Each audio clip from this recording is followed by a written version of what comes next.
एक समय की बात है। एक गांव में चुनाव की घोषणा ने लोगों के बीच उत्साह पैदा किया। विभिन्न राजनीतिक दलों ने अपने मतदाताओं के दिलों को जीतने के लिए अपनी एजेंडा और कार्यक्रम प्रस्तुत किए। एक विशेष दल मतों को सुरक्षित करने के लिए एक खतरनाक अभ्यास पर आश्रित हुआ। वे मुफ्त सेवाएं और कल्याणकारी कार्यक्रम प्रदान करने का वादा किया, जो आशावादी मतदाताओं को लुभा। इन वादों की मोह में अंधा होकर लोग इस दल पर अपना विश्वास रखे और चुनाव के दिन उत्साहपूर्वक अपना मत दिया। हालांकि समय बीतते बीतते इस मुफ्त सेवा देने के राजनीतिक अभ्यास के असली परिणाम सामने आने लगे। यह दल की तरफ से बताए गए मुफ्त सेवाएं लोगों की कार्यक्षमता और स्वतंत्रता की कीमत पर बहुत महंगे पड़ते थे। यह किसी पक्षी की पंखों को काटकर उन्हें ड्रोन फिंस से बदलने के समान था, जो केवल रिमोट कंट्रोल के तहत उड़ाने की अनुमति देता है।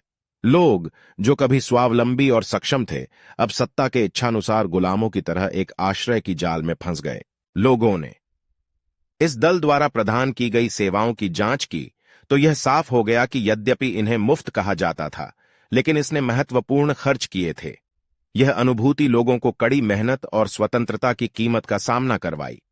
बढ़ते हुए करों के रूप में इन व्ययों का बोझ उनके कंधों पर पड़ा, जिसके परिणाम स्वरूप महंगाई में बढ़ोतरी हुई। अमीर और धनी हो गए, जबकि गरीब और निर्धन गहराइयों में ढल गए। परिणाम आवश्यक शिक्षा ढांचे और अविकसित हो गए। इस राजनीतिक विचारधारा ने जो वादा किया कि मतों के बदले मुफ्त सेवाएं प्रदान करेगी, वह लोगों की स्वावलंबन क्षमता और कार्यक्षमता को नष्ट करने के समान था।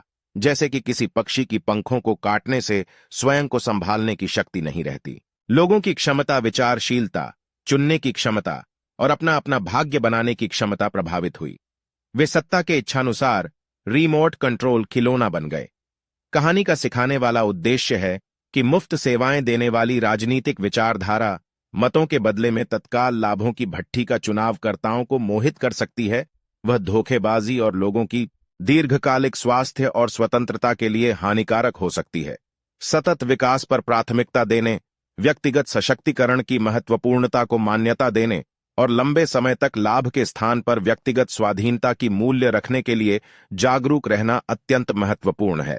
वर्तमान परिस्थितियों में स्वयं विचार करने और अगली सरकार का बुद्धिमत्तापूर्ण चयन करने का समय है। ऐसा लगता है कि एकम सनातन भारत और इसके सिद्धांत, जो सत्य, इतिहास, संस्कृति, आध्यात्म, स्थानीय भाषा और पर्यावरण संवेदनशीलता के आधार पर पूर्णावस्थित सतत विकास पर आधारित है, इस मुफ्त देने वाली राजनीति के जटिल इलाज के लिए एक औषधि हो सकती है। मतदाताओं के लिए महत्वपूर्ण है कि वे सत्यापन करें और मूल्यांकन करें कि राजनीतिक दलों की नीतियों, ट्रैक रिकॉर्ड और विश्वसनीयता क्या है, और फिर फैसला लेने से पहले यहां उचित समझदारी दिखाएं। आपके द्वारा उठाए गए मुद्दों से निपटने के लिए एक पार्टी को विचारशील विकास पर ध्यान केंद्रित करने और आपके द्वारा उचित माने गए सत्य, इतिहास, संस्कृति, आध्यात्म, स्थानीय भाषा और पर्यावरण संवेदनशीलता के स्तंभों पर ध्यान देने वाले एक विकल्प की प्राप्ति हो सकती है।